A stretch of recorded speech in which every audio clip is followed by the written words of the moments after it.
Hello everyone, welcome to Master Stage.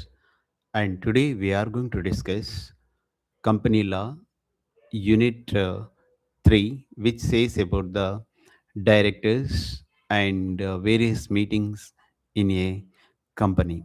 It is a part of your company law. Let us see.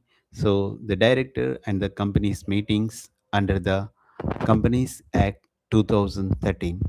So, we'll discuss about the who is directors and types of directors. What is the functions of director first? So, a director holds a unique position in a company. So, along with he is acting like a agent, trustee, and fiduciary of the company. Agent means he represents the company in a business dealings every day. Then trust, he hold the company's asset in trust for shareholders. Okay.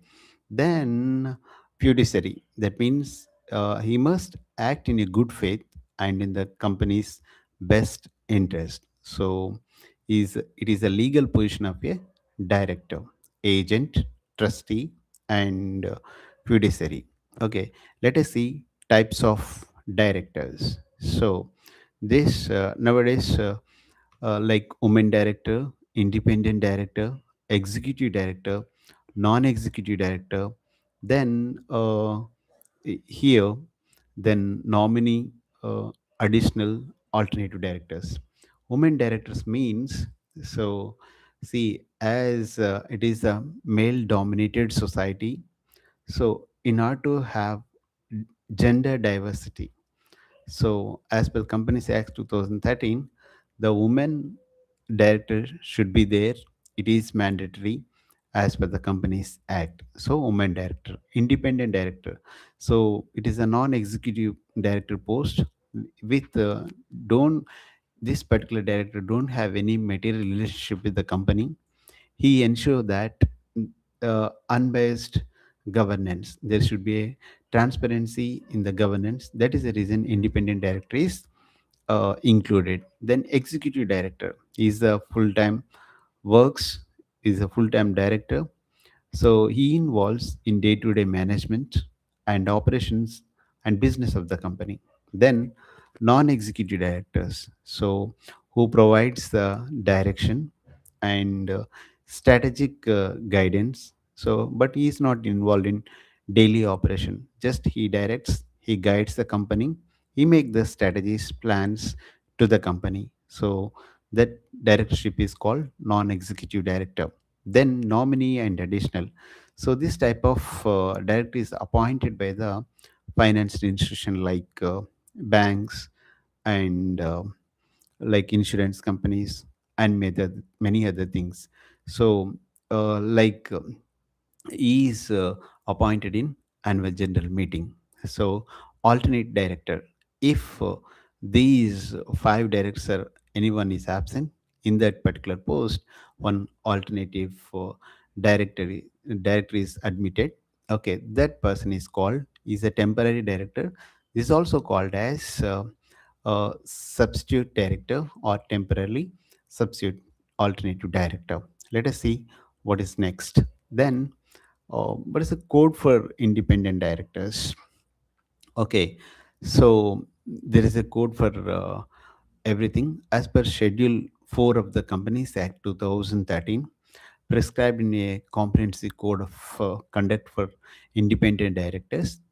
It ensures that there is a ethical ruling of the company. So integrity and ethics. So these independent directors upholds that there should not be any unethical practice and they should practice standard laws and it is they work for the best interest of the company's objective. Then independence, these independent directors have maintain independence from management, avoid conflicts of the companies. Then diligence, so they exercise due care skill, very careful, and they're very active. They fulfill their responsibility. At the same time, the independent directors, so they safeguard the confidentiality information. Okay, there is no chance of inside trader. So they are make sure that, okay, we already discussed in unit 2 about the who is insider, what is the issue with the insider and all the stuff. So they maintain the confidentiality information of the company. Okay, so this is the core conduct of independent directors.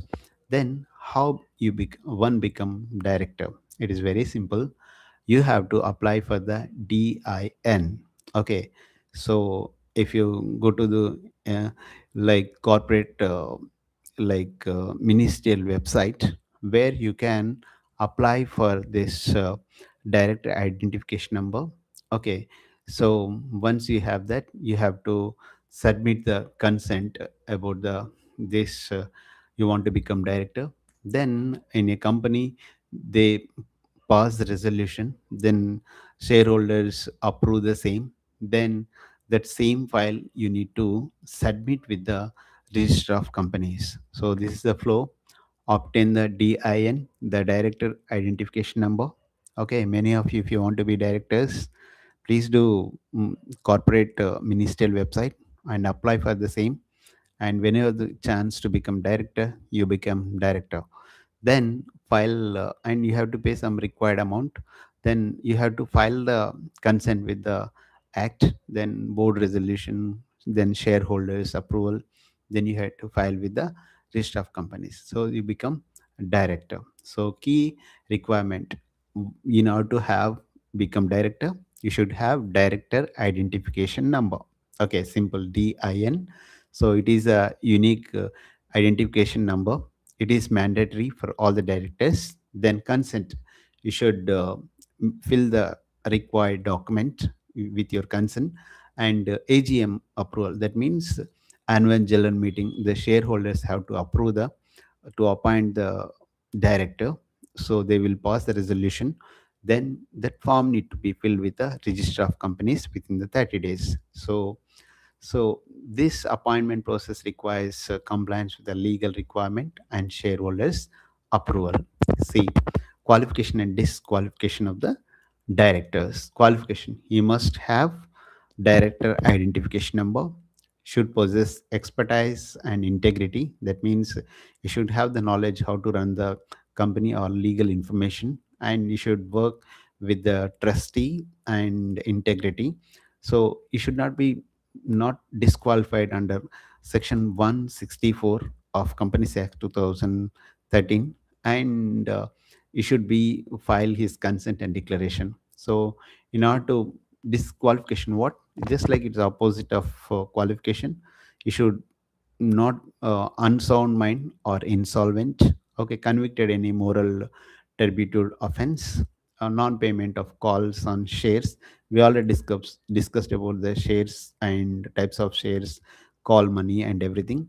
Then you should not be disqualified by court order, or you should like non-filling of financial statement for the 3 consecutive years.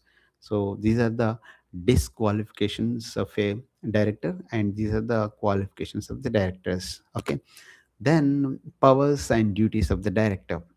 So what is the powers and duties?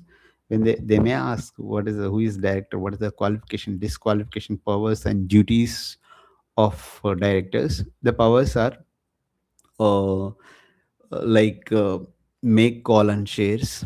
So they issue debentures, borrow money, invest funds, manage business operation within their limits. Okay, as per the articles of association, they will do the rights.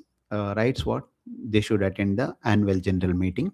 Okay, and access company records. They able to check the records. Okay, receive remuneration when they were attend the company's meeting. They will get the handsome remuneration. So claim indemnity and participate in decision making of the every company's annual general meeting. They are right to participate in a company meeting. Duties, so you should act in good faith.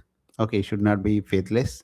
So you should be very active and due diligence, avoid any conflicts of interest of the company, and should not disclose anything to the outsiders. They have to comply with the law.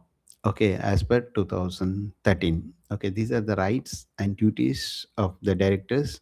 So small thing, small information given here. Then company meeting. So means any company. Okay, so they like is like conducted like this. The meeting nowadays everybody conducting virtually. So annual general meeting where it is not possible to go each and everyone go and attend physically. So the virtual meeting is nowadays is trend going on after corona. So uh, so it is a company meeting is a formal gathering, not informal gathering of members, directors to discuss, decide the company matters to resolution. So they'll attend the meeting and it's a formal gathering. Okay, it is directors as well as shareholders attend the meeting and they will pass the resolution. They make some decisions. Okay, then what is the significance democratic decision making platform?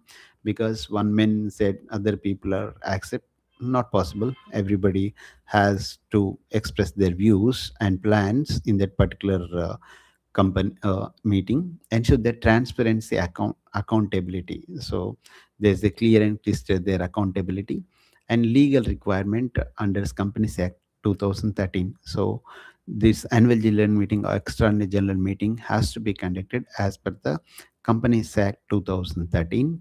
So it protects the company's rights and interest. Okay, these are the meeting. You write these small things in a good handwriting with the proper headlines, you will going to clear your examination. Okay, so this particular things what I'm saying is helpful to your clear your bar council exam also. Okay, then types of companies meeting. One is statutory meeting, annual general meeting, extraordinary general meeting, class meeting, and tribunal order meeting.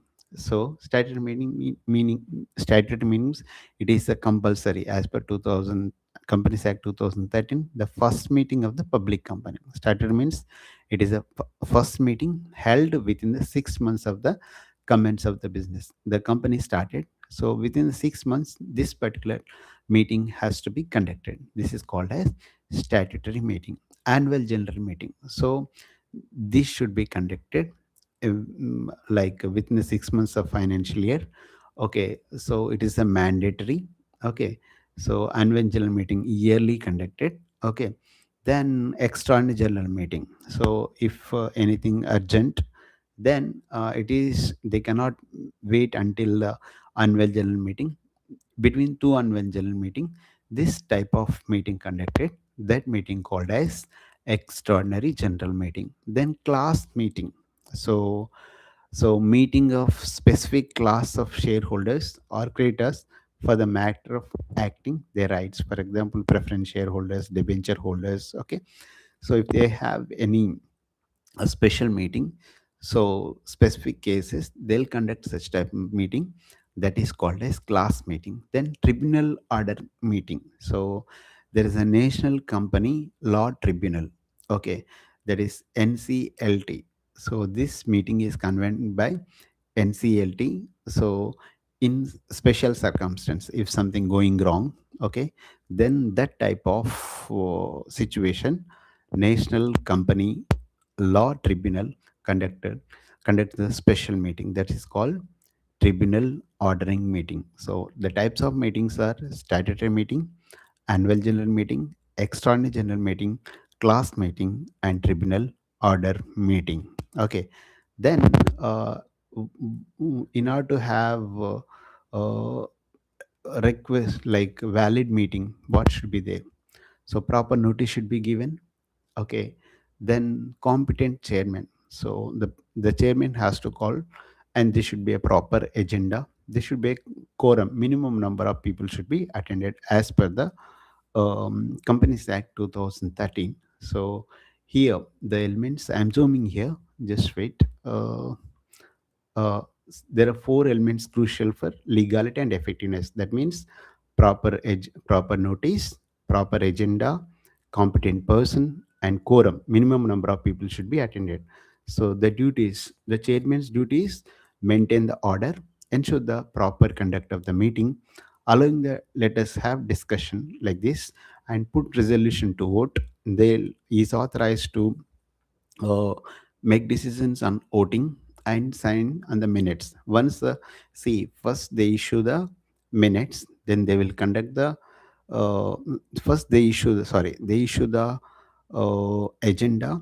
Then they will conduct the meeting. During the conduct meeting, they pass some resolution which is written. Whatever is conducted in that particular meeting, uh, information is written in the form of minutes. That minutes is signed by the chairman. So the power of the chairman is he can adjourn, he can postpone the meeting, he can regulate the meeting. So he can uh, if the tie-up is there, then he can vote the tie-in. Okay, he remove the any disruptive members. He can remove any disruptive message. So members can appoint proxy. If the members is not came to that particular meeting, they can appoint the proxies on behalf of the direct members. They can appoint someone else with the authorized letter, so they can vote. Then voting method includes show of hands, raise your hands, polls, postal ballot, and e-voting. Nowadays, e-voting is common for all the meeting. This is about the directors. Okay, then the small presentation in a company law.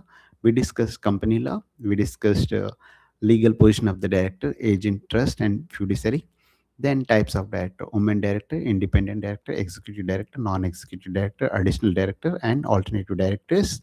Then code of independent director: integrity, independent, diligence, and confidence. Then key requirement of a director: you should have director identification number, consent, AGM approval, filing.